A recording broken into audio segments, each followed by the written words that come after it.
Buenos días, bienvenidos a este culto divino del día de hoy, sábado 9 de mayo.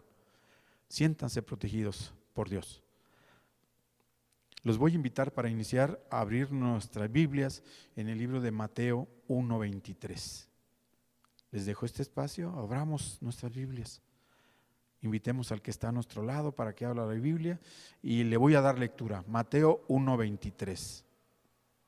Una virgen concebirá y dará a luz un hijo, y le pondrá por nombre Emmanuel, que significa Dios con nosotros. Con este mensaje vamos a arrodillarnos para pedir la dirección de Dios. Muy bien. Dios eterno que estás en los cielos, sabemos que tú eres un Dios amoroso y que tienes planes grandes para con nosotros.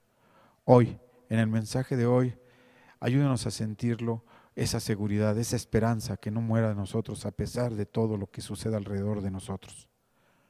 Invitamos que a través de nuestro pastor pueda ser un mensaje que vivifique nuestras almas y que nos dé fuerzas para nosotros y para nuestras familias. En el nombre de Cristo Jesús, para quien es la honra y la gloria por todos los siglos. Amén.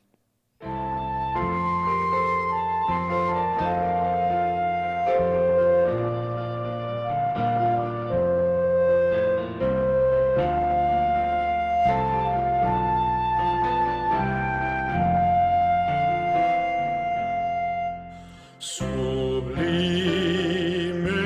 gracia del Señor, de muerte me libró, perdido fui, me rescató, fui ciego, me hizo ver. Mi corazón enterneció, mis dudas disipó,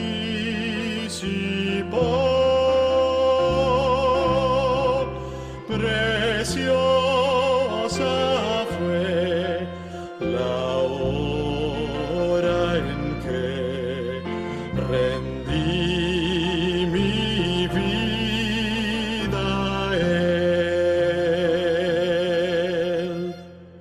Jesús promete darme el bien, confío siempre en Él, mi protector,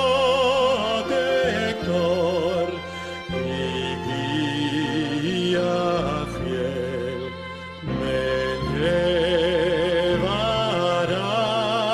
al hogar.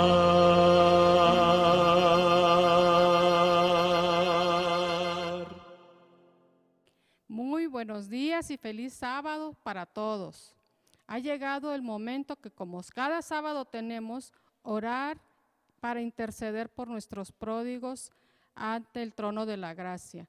Como ustedes saben, durante estos sábados les he estado dando algunos consejos de cómo ayudar a cada familiar que tiene un hijo pródigo en su casa, cada hermano y hermano de la iglesia que puede estar padeciendo la ausencia de uno de sus familiares aquí en la iglesia.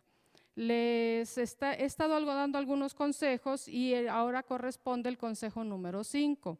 El número 5 es: recuérdale el poder del amor de una madre.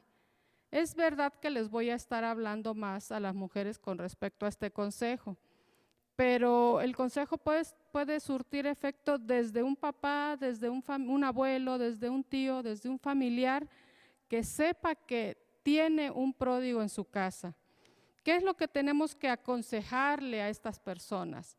Bueno, animarlos a perdonar y a amar incondicionalmente. Amar incondicionalmente quiere decir que lo debemos hacer con fuerza y con propósito, Si no estudiamos 1 Corintios 13, no sabremos cómo amar con propósito. 1 Corintios 13 nos dice qué es el amor y cómo lo podemos manifestar. El amor de una madre puede derribar las paredes que el enemigo quiere levantar y mantendrá el camino abierto para la sanidad. Su hijo o su pródigo necesita desesperadamente la presencia de sus familiares, especialmente el de su madre, en su propia vida, aunque proclame a voz en cuello que no es así. Puede estarle gritando, a veces hasta insultando, corriendo de usted, pero usted debe de mantener la puerta del amor abierto para que este pródigo quiera volver al hogar. Tenemos que ayudar entonces a este familiar, especialmente a la mamá, a mantener sus brazos bien abiertos para el regreso del pródigo cuando éste suceda. Acuérdense que en Lucas 15 nos cuenta la historia del pródigo y nos dice que él regresó cuando quiso regresar, cuando se dio cuenta que estaba en total desgracia y que realmente necesitaba a su familia. Pues así va a pasar con nuestros pródigos. Hasta que ellos quieran regresar, nosotros no los podemos forzar a regresar. Lo único que podemos decirle a los familiares y a la madre de algún pródigo es que mantenga su amor intacto para ese hijo y que lo base en lo que dice 1 Corintios 13. Solamente de esa manera su pródigo podrá estar algún día dispuesto a volver al hogar. Vamos a orar. Te damos gracias, Señor, por la bendición que tú nos das de recibir y de tener estos consejos extraídos de tu palabra para nuestra vida, porque nos ayudan y nos enseñan cómo podemos ayudar a los familiares de los pródigos. Y también, Señor, les sirve para nuestra propia vida. Por si nosotros fuéramos un pródigo, ayúdanos, Señor, a acercarnos a ti. Bendice en este momento, te ruego, de manera muy especial, a cada uno de los pródigos, donde quiera que se encuentren. Que tu Espíritu Santo, Señor, los llene, que tus ángeles los protejan de todo peligro y que un día no muy lejano podamos estar felices y gozosos dentro de nuestro corazón porque ellos han regresado. Y bendice también, te ruego, a cada hermano que puede ser de ayuda para los familiares de los pródigos, que tu compañía sea constante en nuestra vida. Te lo rogamos en el nombre de Jesús. Amén.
Es el momento de participar con nuestros diezmos y ofrendas.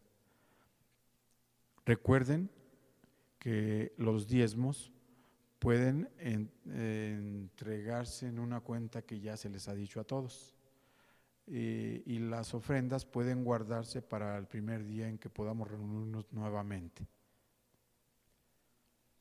Las manos de Dios. Después del huracán, no quería volver a casa. Estas son las palabras de Glorimar, que perdió su hogar y su sentido de la esperanza después de una tormenta devastadora. La donación que hacemos nosotros a la ofrenda de desastres y alivio de hambre y ayuda a personas como Glorimar y su familia en países en todo el mundo, a través de ADRA, la Agencia Adventista de Desarrollo y Recursos Asistenciales, es la que se encarga de estas actividades. Trabajando más de en 130 países, ADRA es el brazo humanitario internacional de la Iglesia Adventista del Séptimo Día. A través de su apoyo entregan justicia, compasión y amor a los necesitados, a través del desarrollo comunitario y la respuesta a los desastres. El año pasado los partidarios de ADRA respondieron a 104 emergencias globales y un porcentaje de ofrendas de hoy viajará por el mundo para llegar a más personas cuando lo necesiten. Hoy usted puede hacer más que compartir sus pesos. Usted puede honrar a Dios compartiendo supervivencia, protección y esperanza. Su participación es vital. Su generosidad puede ser usada por Dios para llenar estómagos vacíos y proveer consuelo a aquellos que han perdido todo. Vamos a despedirnos con una oración. Inclinemos el rostro. Querido Señor, elevamos la ofrenda de hoy a ti. Ayúdanos a llegar a los que están hambrientos, a los que sufren, a los que están en crisis. Haz conocer tu poder a través de nuestras humildes contribuciones hoy y trae esperanza y promesa a aquellos que más te necesitan hoy. Al igual con nosotros, que nuestras almas estén en paz contigo. Amén. Muy buenos días, niños y niñas. Ha llegado su momento, el rincón infantil. Hoy les traigo una historia de dos personajes de la Biblia. Uno fue el primer rey de Israel y el segundo, pues fue el segundo rey de Israel. Resulta que a estos dos personajes Dios los eligió para que fueran reyes de su pueblo. Saúl fue el primero y lo eligió a través del pueblo. El pueblo empezó a pedir que necesitaban un rey que los representara dentro de todos los pueblos. Cuando había junta de reyes, pues ellos no tenían un rey y querían que hubiera un representante como rey para que estuviera en las juntas de los reyes. Pero resulta que a Dios no les gustó mucho la idea. Sin embargo, condescendió con su pueblo y les permitió elegir un rey. Él fue guiando la situación hasta que encontraron a Saúl. Saúl, los primeros momentos o tiempos en que fue rey, la primera vez, él empezó a hacer las cosas bien, pero con el tiempo empezó a ir de un error tras otro error, cometiendo errores tras errores. En aquel tiempo ellos no contaban con la Biblia como nosotros contamos ahora con la Biblia para leerla. La Biblia o las Escrituras o la santa palabra de Dios era transmitida de persona en persona y él sabía lo que Dios pedía de las personas que le servían. Pero más aún, a Saúl se le fue asignado un profeta que iba y le decía lo que Dios estaba pidiendo y él decidió muchas veces desobedecer. Al ver esto, Dios va y le pide a Samuel que vaya a buscar entre los hijos de Isaí un nuevo rey que no iba a gobernar inmediatamente después de ser nombrado. Hasta la muerte de Saúl, él ascendería como rey. Y ustedes saben quién fue él. El que siguió a Saúl como rey del pueblo fue David. David fue elegido por Dios y fue ungido por Samuel para ser rey, pero Saúl sintió celos de eso. Se suponía, porque era la costumbre de aquel tiempo, que los reyes le heredaban el reinado a sus hijos, y él tenía algunos hijos a los que les podía heredar su reinado, pero Dios lo había desechado por tanta desobediencia. David se había criado en las montañas de Israel. Él cuidaba ovejas y ahí es donde él aprendió de Dios a través de la naturaleza. Después de conocer a Samuel, que lo fue a ungir y que le dijo que él sería el siguiente rey, pues él se dejó guiar por lo que le decía Samuel. Cuando llegó a su reinado, David, después de la muerte de Saúl, pues David fue muy obediente a lo que le decía el profeta.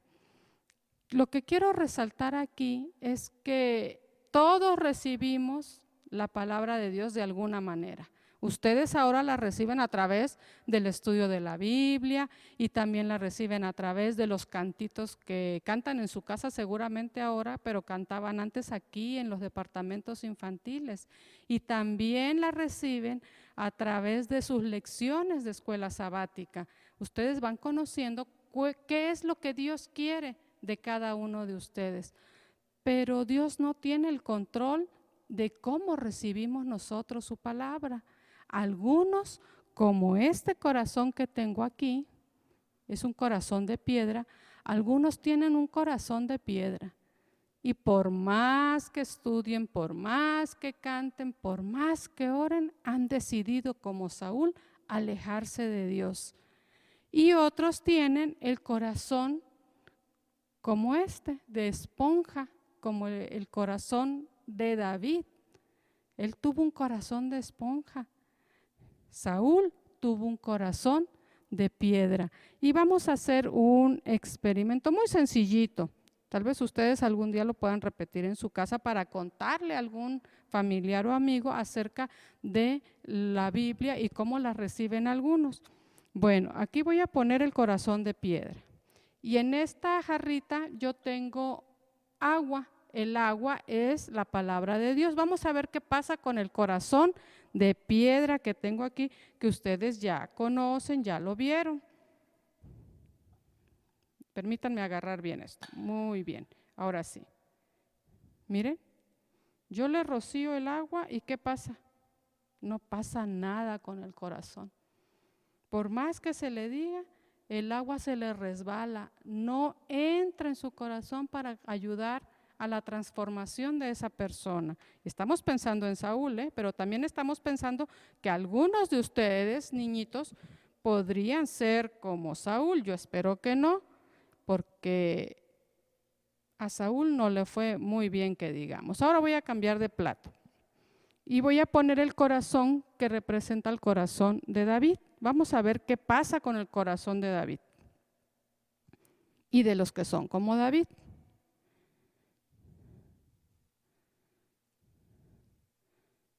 Pongo el agua y la empieza a absorber.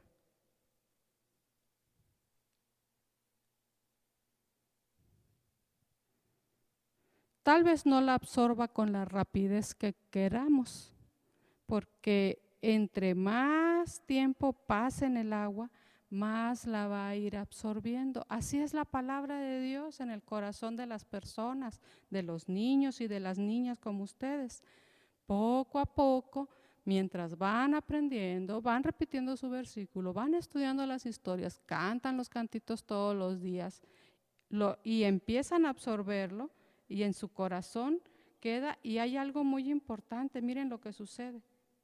Después de que lo absorbemos, resulta que podemos compartirlo. Cuando nuestro corazón ya ha absorbido la palabra de Dios, ahora estamos listos nosotros para poder derramar en otros esa palabra de Dios.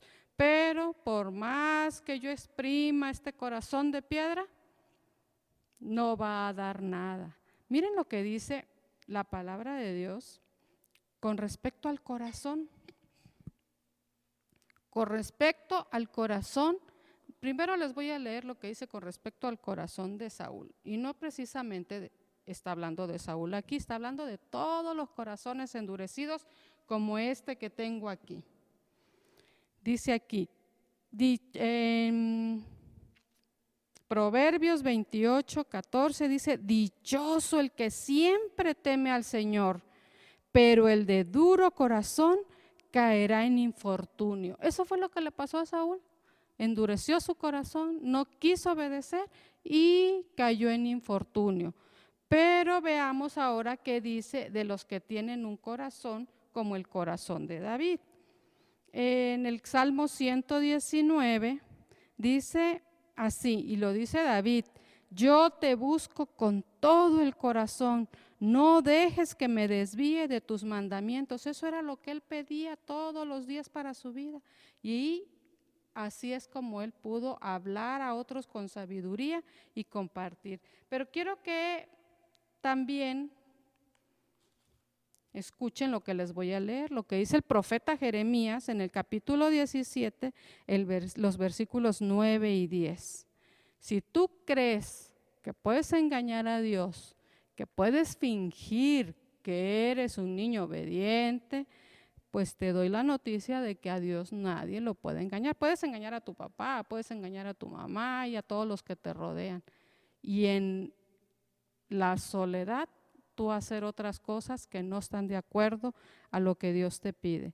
Pero a Dios no lo puedes engañar. Miren lo que dice Jeremías 17, 9 y 10. Nada hay tan engañoso como el corazón. No tiene remedio. ¿Quién puede comprenderlo? Yo, el Señor, sondeo el corazón y examino los pensamientos para darle a cada uno según sus acciones y según el fruto de sus obras. Tarde o temprano, el que tiene un corazón duro, que no absorbe la palabra de Dios y que no la obedece, tarde o temprano va a dar sus frutos. Al igual que el que tiene un corazón de esponja para recibir la palabra de Dios y para luego compartirla y esparcirla con los demás. Yo te invito a ti que tú decidas tener un corazón como el de David, un corazón de esponja que absorba todo lo que Dios te diga y que digas todos los días, Señor, analiza mi corazón y dime en dónde estoy mal, ayúdame a obedecer y hacer tu voluntad. Vamos a orar. Te doy gracias, Señor, por la bendición que nos das del estudio de tu palabra. Gracias porque ella puede llenarnos y de esta manera ser también un conducto de bendición.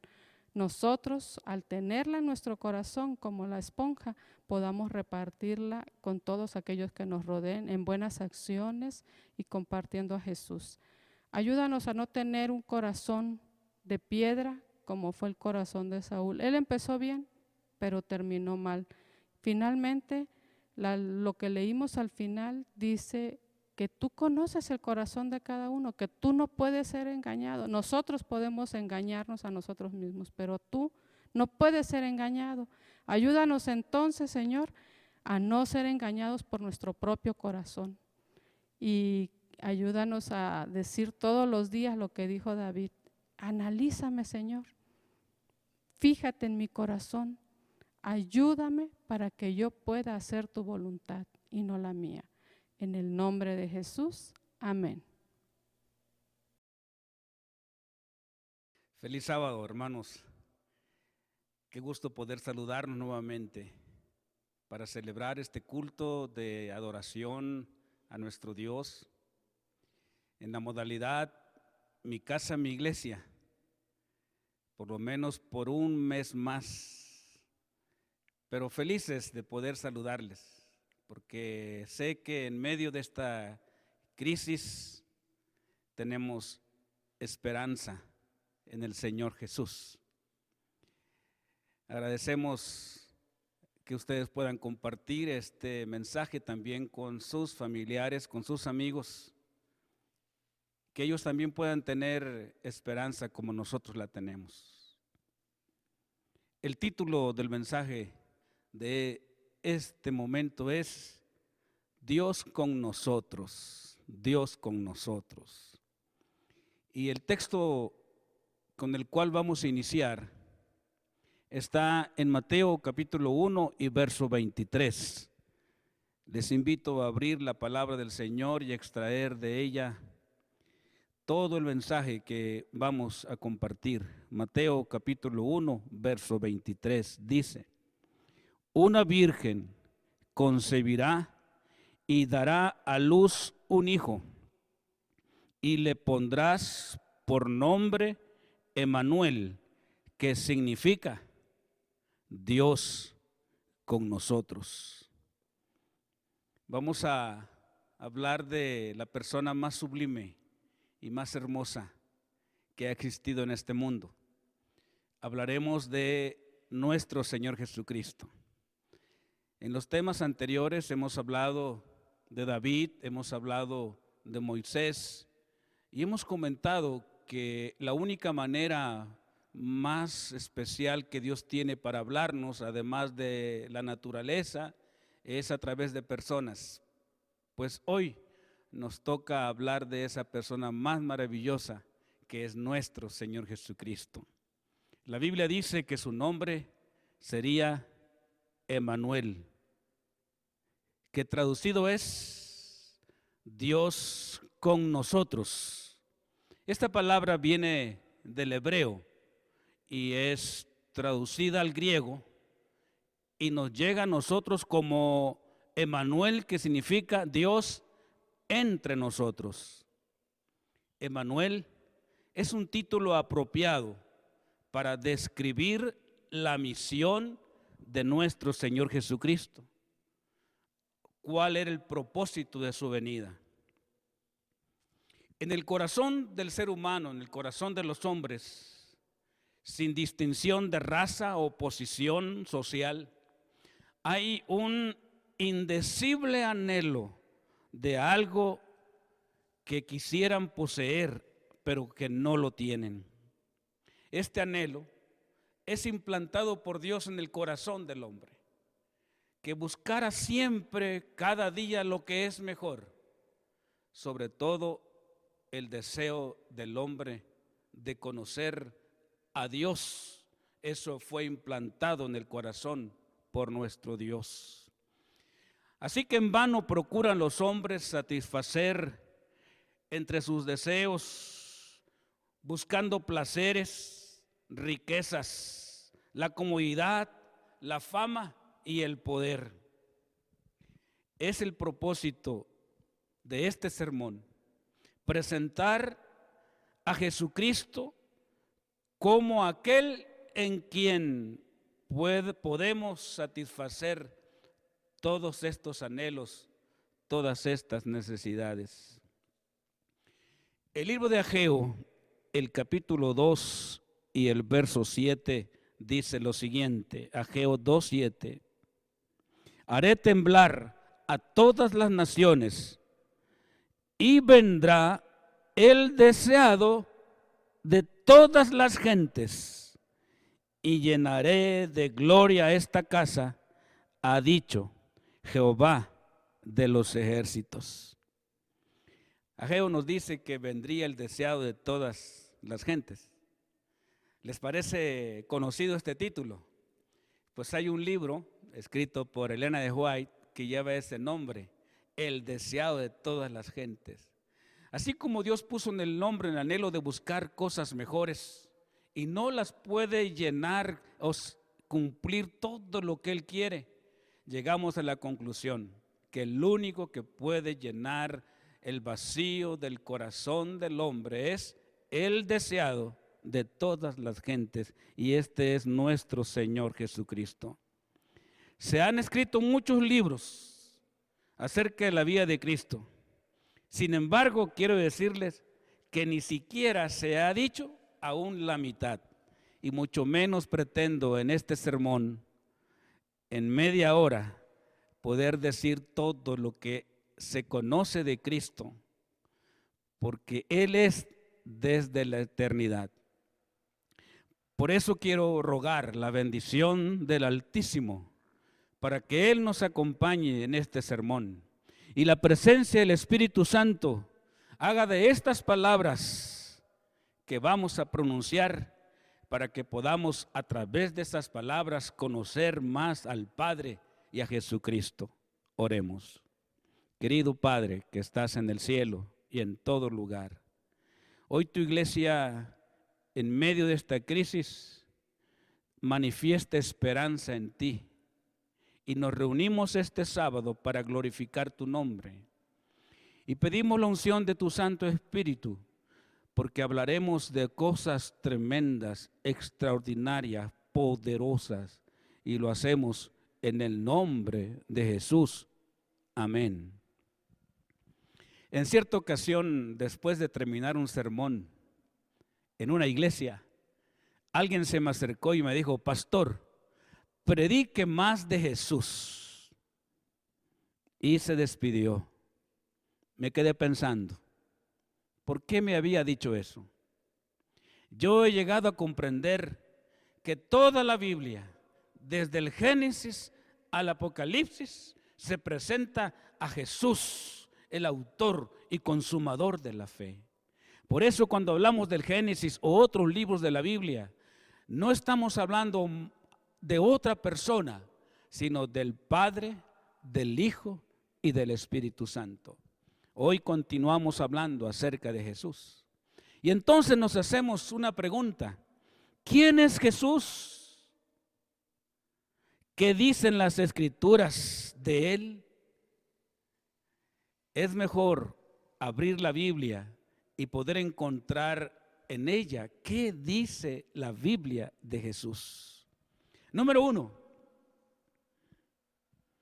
desde la eternidad Jesucristo es uno con el Padre.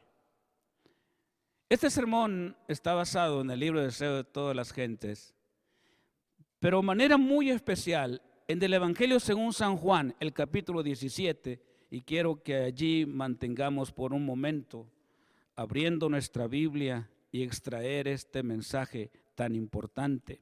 Sí, iremos a otros pasajes de la Biblia para entender un poco más el contexto, pero centrémonos allí. Y entonces a esa pregunta, ¿quién es Jesús?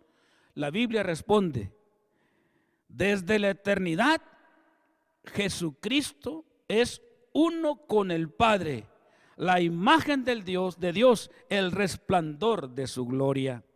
Vean lo que dice Juan capítulo 17, el verso 5, dice: ahora pues, Padre, glorifícame a tu lado, al lado tuyo, con aquella gloria que tuve contigo desde antes que el mundo existiera. Vemos allí que Jesucristo es eterno. Dice, desde antes que el mundo, que el universo, que la tierra existiera, Jesús ya existía. Por lo tanto, hermanos, queridos y amigos, Jesús es eterno. En cierta ocasión, también los discípulos le preguntaron, allí en San Juan capítulo 14 y el verso 9, fíjense lo que dice. Jesús les dijo: ¿tanto tiempo hace que estoy con vosotros y no me has conocido, Felipe? El que me ha visto a mí, ha visto al Padre. ¿Cómo pues dices tú, muéstranos al Padre? El que me ha visto a mí, ha visto al Padre. Jesús es la imagen misma del Padre. Jesús y el Padre son una sola cosa. Así como el Padre es eterno, Jesús es eterno. Y por eso cuando Él vino a esta tierra dijo: me has visto a mí, has visto mi carácter, has visto mi forma de ser, has visto mi entrega, has visto mi amor por los enfermos, me has visto a mí. Entonces lo que yo he hecho es el reflejo del carácter del Padre, porque el Padre y yo una sola cosa somos. El punto número 2, ¿quién es Jesús? Jesús es el creador del universo. El mundo fue hecho por Él. En San Juan capítulo 1, el verso 3, vamos a abrir la palabra de Dios allí en el Evangelio según San Juan, el capítulo 1 y el verso 3. Vean lo que dice claramente. Dice: todas las cosas por medio de Él fueron hechas, y sin Él nada de lo que ha sido hecho fue hecho. Todas las cosas fueron hechas por Él. Hermanos y amigos, Jesús es el creador junto con el Padre y el Espíritu Santo, el creador de todas las cosas. Así que ante esa pregunta, ¿quién es Jesús? Conociendo ahora de Cristo, sabemos que es el creador de todas las cosas. Y en tercer lugar, Jesús es distinto al Padre, pero uno con el Padre. Qué hermoso esto, ¿no es cierto? Y quiero leerles una cita que traigo conmigo, extraída del libro Exaltad a Jesús, que dice así: el Señor Jesucristo, el divino Hijo de Dios, existió desde la eternidad como una persona distinta y sin embargo era uno con el Padre. Bueno, no tenemos todo el conocimiento, nuestra capacidad no logra comprender de ningún ser humano cómo es que funciona en el cielo la Trinidad, el Padre, el Hijo y el Espíritu Santo. Este comentario dice que son distintos, cumplen funciones diferentes, pero son uno en propósito, sobre todo en salvar al hombre. En cuarto lugar, vemos que ¿quién es Jesús? Jesús es el pensamiento de Dios hecho audible. El pensamiento de Dios hecho audible. Por eso encontramos en San Juan capítulo 17, volvamos a San Juan el capítulo 17, ahora el verso 8, dice así: porque las palabras que me diste les he dado, y ellos las recibieron, y han conocido verdaderamente que salí de ti, y han creído que tú me enviaste. Entonces, Jesús es el pensamiento de Dios hecho audible en la persona de Jesús. Qué hermoso que cuando Dios hablaba en el pasado, su gloria se manifestaba entre toda la nación y entre todo el pueblo. Pero ¿saben qué? No lo podían ver, pero sí escuchaban su voz. ¡Qué maravilloso! Que hoy nosotros pudiéramos escuchar de pronto una voz en nuestros hogares y que pudiéramos reconocer que es la voz de Dios. Creo que no soportaríamos igual que el pueblo de Israel. Y entonces el pensamiento de Dios ya no se escuchó su voz. Y a través del tiempo Dios habló por Moisés, y en el futuro Dios habló por su Hijo amado Jesucristo. Así que lo que Dios piensa es lo que Jesucristo dice. Así lo presenta este pasaje. Además, por último, Jesús era el Hijo de Dios engendrado por el Espíritu Santo. Amén. Engendrado por el Espíritu Santo. Vean lo que dice Mateo, el capítulo 1 y el verso 20. Vamos a regresar nuevamente a ese pasaje. Mateo capítulo 1 y verso 20 dice: pensando él en esto, un ángel del Señor se le apareció en sueños y le dijo: José, hijo de David, no temas recibir a María tu mujer, porque lo que en ella es engendrado por el Espíritu Santo. Jesús, ¿quién es Jesús? Hijo de Dios, engendrado por el Espíritu Santo. Por lo tanto, Jesús no es hijo de José. Amén. Jesús es ¿qué? Hijo de Dios, engendrado por el Espíritu Santo. Dice la Biblia, porque lo que en ella está ha sido engendrado por el Espíritu Santo. Bien, hermanos, ese Jesús de quien hoy hablamos, un nombre maravilloso, que tiene un gran poder, el nombre de Jesucristo. experimentó una gran lucha. No aquí en la tierra.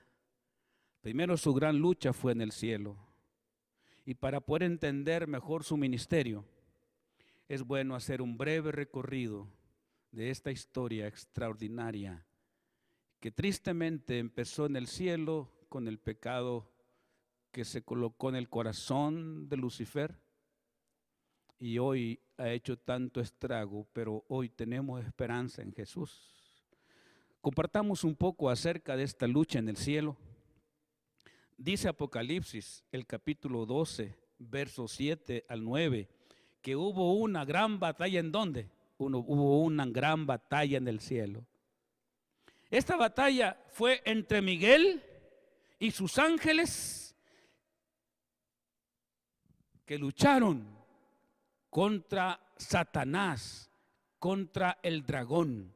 Pero finalmente fue vencido por Miguel y sus ángeles y este dragón fue echado fuera y sus ángeles fueron arrojados con él. Algunos han llegado a pensar que Dios envió a Satanás a la tierra. No, la Biblia dice fue echado fuera. Pero él eligió esta tierra para hacer su morada. Dios se lo permitió. Y en medio de este gran conflicto entre el bien y el mal hay cosas que definitivamente no podemos comprender con nuestra mente tan finita. Pero hubo una guerra en el cielo. La palabra de Dios dice que este ángel poderoso cubría el trono de Dios con sus alas. ¿Y cómo es posible que en alguien que estaba tan cerca de Dios se originara en su corazón orgulloso el pecado contra Dios, contra Cristo y contra el Espíritu Santo? Y de esa manera, hermanos, esta gran batalla fue trasladada a la tierra. ¿Saben cuándo empezó esta batalla en el cielo? Pues empezó mucho antes que esta tierra fuera creada. Empezó mucho antes que Adán y Eva fuera creada. Esta batalla se originó en el cielo. ¿Por qué? Porque Satanás pensó que a él debían tomarle en cuenta para crear a Adán y a Eva. Y como no lo tomaron en cuenta, se molestó, se enojó, se llenó de ira, el orgullo llegó a su corazón y empezó a luchar contra Dios con el pensamiento. Habló con otros ángeles, los involucró y les dijo: Dios es injusto, no me ha tomado en cuenta a mí para crear al hombre. Y amigos y hermanos, recordamos que Satanás no es Dios. Satanás fue creado por Dios. En este momento, bueno, no Satanás fue creado por Dios. Dios creó un ángel de luz, pero él se rebeló y entonces llegó a ser Satanás. Qué triste historia. Satanás desde entonces acusa a Dios de que Dios es injusto, falto de amor. La sierva del Señor dice, Elena de White dice que por varias ocasiones cuando Satanás se rebeló, Dios lo llamó y le presentó su rebelión. Él fingió su arrepentimiento, se arrodilló delante de Dios y fingió su arrepentimiento. Y salió de allí, de su presencia, y siguió hablando con más ángeles, que tanto poder tenía, que convenció a una tercera cantidad de los ángeles que habitan en el cielo. Qué poder en su palabra, ¿no es cierto? Convenció. Esto es terrible. Y desde entonces, hermanos, Él sigue trabajando aquí en la tierra, convenciendo a los corazones de que Dios es un Dios malo, de que Dios no es un Dios misericordioso, de que Dios no ama al pecador y que lo único que Él quiere es destruir a la raza humana. ¿No les parece esas palabras como ocurre cuando alguien ve esta pandemia y dice: ¿por qué Dios es tan injusto? ¿Por qué Dios está permitiendo todas estas cosas? Y culpan a Dios de las cosas que están pasando. Ese pensamiento es el mismo pensamiento de Satanás en el cielo. Es el mismo pensamiento que a través de las generaciones han existido. ¿Por qué? Porque el hombre ha comprendido mal a Dios. Y cuando tú comprendes mal a Dios, no entiendes las cosas que están sucediendo a nuestro alrededor. Pero cuando lleguemos a comprender a Dios, alabaremos su nombre, porque Dios tiene razón en todo lo que hace. Esta tierra ha llegado a ser un libro de texto. Que dije, amigos y hermanos, un libro de texto. Porque es aquí donde se ha desarrollado el conflicto entre el bien y el mal. Satanás, cuando pecó, él podía recorrer otros mundos. Y de hecho hay otros mundos que fueron creados, que también fueron probados. No piensen que solamente los habitantes de la tierra fueron probados, no, otros fueron probados, pero se mantuvieron fieles. Y entonces Satanás se quedó aquí en esta tierra, porque en esta tierra Adán y Eva pecaron y su pecado ha pasado a todas las generaciones. Por 6,000 años y un poco más ha estado experimentando con el corazón humano. Y aquellos mundos que no cayeron ven la tierra como un experimento, como un libro en el cual está sucediendo esta gran batalla que empezó en el cielo, pero que pronto terminará, porque Cristo Jesús vendrá por su pueblo. Alabado sea el nombre del Señor. Quiero entonces ir terminando este mensaje. Como dije, el tiempo no es suficiente para hablar de lo maravilloso que es nuestro Señor Jesucristo. Entonces nos preguntamos, ¿a qué vino Jesús a esta tierra? ¿Cuál es su misión? Muy sencillo. Ya lo hemos mencionado, pero reafirmaremos lo que dice San Juan 17, verso 26 al 27. ¿A qué vino Jesús a esta tierra?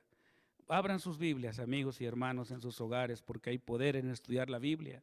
San Juan 17, 26 dice así: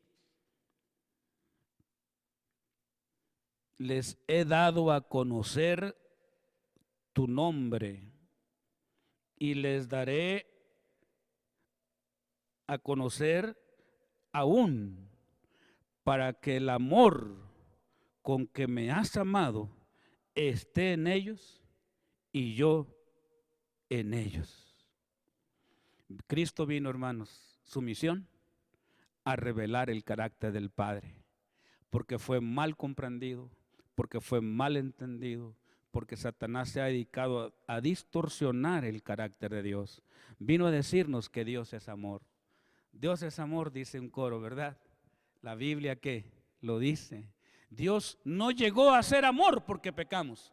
Él es amor desde la eternidad. Por lo tanto, su amor no tiene un periodo, su amor es siempre, es por la eternidad. Hermanos, a eso vino Cristo, a revelar ese gran amor. La Biblia dice que ese verbo fue hecho ¿qué? Fue hecho carne. La divinidad fue cubierta por la humanidad. Fíjense, la divinidad de Cristo fue cubierta por la humanidad. Vino Jesús a poner su tienda de campaña entre nosotros, entre el hombre. Vino a vivir con nosotros, a caminar con nosotros. Y en segundo lugar, vino a morir por los pecadores. Vean lo que dice el 17, verso 1 y verso 4. Dice: estas cosas habló Jesús, y levantando sus ojos al cielo dijo: Padre, la hora ha llegado, glorifica a tu Hijo, porque también tu Hijo te ha glorificado a ti. Y el verso 4 dice: yo te he glorificado en la tierra, he acabado la obra que me diste que yo hiciera. ¿Y cuál es la obra que le dio el Padre a él? ¿A qué vino Jesús? Vino a morir por ti y por mí. Vino a decirnos que hay una esperanza, que esta guerra que está tan fuerte pronto va a terminar. Y tú decidirás de qué lado vas a estar. El amor de Dios, hermanos, no es obligatorio. Es algo que tú debes aceptarlo por tu decisión y porque quieres vivir con Él por la eternidad. Jesucristo dijo: la hora ha llegado. Él estaba hablando de su muerte en la cruz. Por eso el tercer punto de esta reflexión dice: vino para darnos vida eterna. ¿Cuál fue su misión? ¿A qué vino Jesús? Vino para darnos vida eterna. Y en San Juan 17, 2 y 3 dice: y esta es la vida eterna, que te conozcan a ti y a Jesucristo, a quien tú has enviado.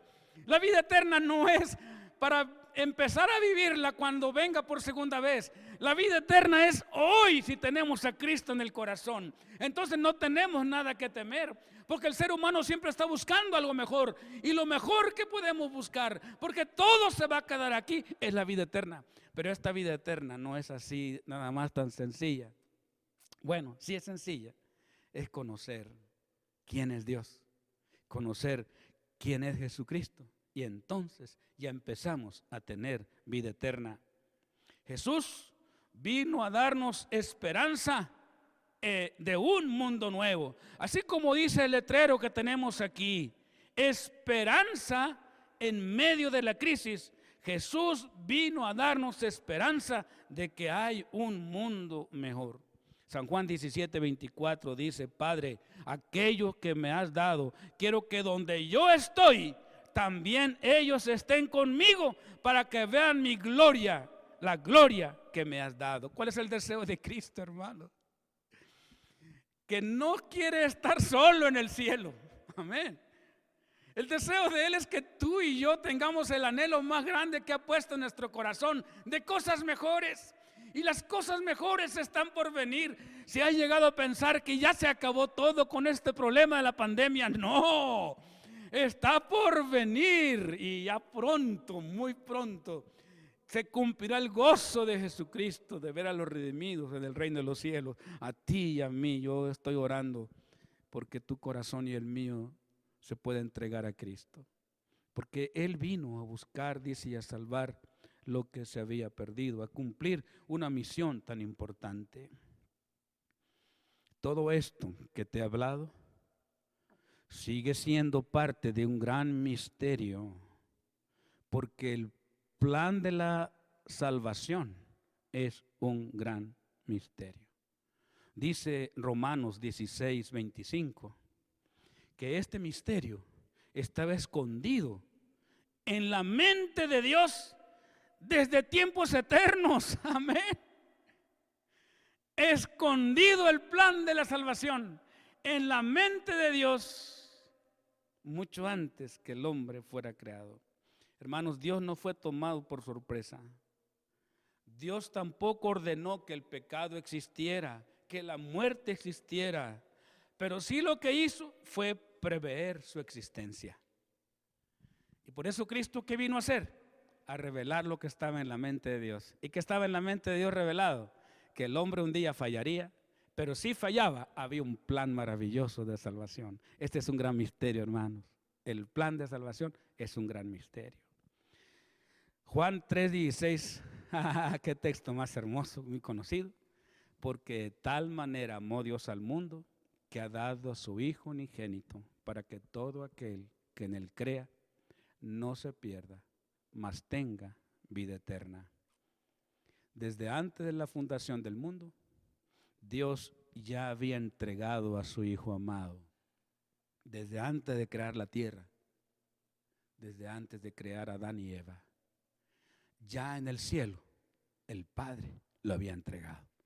¿No es esto amor, hermanos? Por eso dice, tan grande es su amor que dio a su Hijo. Si llegaste a pensar alguna vez que Jesucristo fue ofrecido después de que el pecado entró, estás equivocado. Desde antes de la fundación del mundo, Dios lo entregó. Concluimos este mensaje, hermanos, diciendo algunas cosas que quisiera que no las olvidaran. Porque desde que Jesús vino a morar con nosotros, sabemos que Dios nos ama, que Dios conoce nuestras pruebas, simpatiza con nuestros pesares, es amigo de los pecadores, y es posible obedecer los preceptos divinos. Desde que Cristo vino, sabemos que es posible obedecer y que Dios nos ama. Dios no es el autor del pecado, Dios no es el autor del sufrimiento, Dios no es el autor de la muerte. El gobierno de Dios quedó justificado ante el universo con la presencia de Cristo. Cristo fue condenado finalmente por nuestros pecados. Isaías 53, 3 al 5, léalo hermano cuando tengan oportunidad, dice, despreciado y desechado entre los hombres y fue maldito por nuestros pecados. Hermanos, acepten a Cristo como su Salvador. No hay razón por la cual vivir en pecado, hermanos. Si ya la ofrenda fue hecha, Cristo, Dios mismo, murió por nosotros en la cruz del Calvario. Espero que ahora podamos conocer un poco más de Cristo como nuestro Salvador. Y recordemos que nuestro mundo es un libro de texto donde tú estás escribiendo parte de ese libro. Y quiera Dios que lo que se está escribiendo, lo que tú estés escribiendo, se esté escribiendo en el libro de la vida para gloria del Señor. ¿Quieres prepararte para cuando Él venga? Entonces, esta es la vida eterna. Conoce a Dios, conoce a Jesús. Recuerda, Él es amor. Oremos, hermanos. Gracias, Padre, porque tu presencia en la tierra hoy es por la persona del Espíritu Santo. Y hoy podemos estar seguros que tú no eres ese Dios que el mundo dice, a quien el mundo culpa por todos los males de esta tierra. Hoy llegamos a comprender que es Satanás el que trae todas estas circunstancias, pero también sabemos que tú las permites porque tienes un propósito. Así como Jesús fue perseguido por Satanás, nosotros también hoy podemos estar siendo perseguidos. Pero con la muerte de Cristo tenías un propósito, una misión. Hoy nosotros también te agradecemos porque somos escogidos como un pueblo especial. Te entregamos nuestro corazón. Ya queremos que llegue ese día, que se cumpla el anhelo de Cristo, que estemos con Él donde hoy Él está. Bendice a cada persona que nos escucha, aquellos que por medio de las redes sociales escucharán este mensaje, que puedan conocer un poco más de Jesús, porque en Él está la vida eterna. Lo pedimos todo en el nombre de Jesús. Amén.